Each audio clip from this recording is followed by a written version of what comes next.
আজকে ২০২৬ সালের জানুয়ারি মাসের ১ তারিখ এবং একজন বীর, একজন দেশপ্রেমিক, একজন আধিপত্যবাদ বিরোধী এবং একজন জ্ঞানী, একজন বলিষ্ঠ কণ্ঠস্বর ব্যক্তির কণ্ঠস্বর হারানোর আজকে ১৯তম দিন এবং সেই ব্যক্তিকে আমাদের মাঝ থেকে বিদায় দেওয়ার আজকে ১৩তম দিন। কিন্তু এখনো সেই ব্যক্তিকে যারা হত্যা করেছে, যারা তার উপরে হামলা চালিয়েছিল, তাদের বিচার নিশ্চিত হচ্ছে না।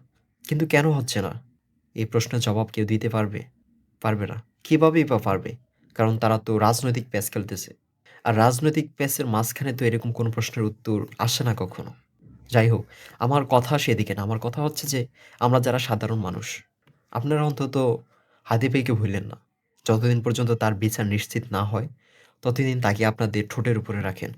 তার এই বিচার নিশ্চিত করার জন্য যতটুকু আপনার দিক থেকে পদক্ষেপ নেওয়া উচিত, ততটুকু নেন।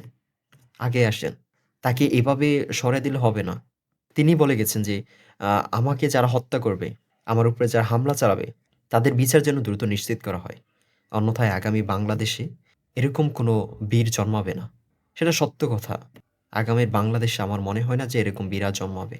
এতটা জ্ঞানী ব্যক্তি আর জন্মাবে। সবাই হাদি ভাইয়ের জন্য দোয়া করবেন। ইনকিলাব জিন্দাবাদ।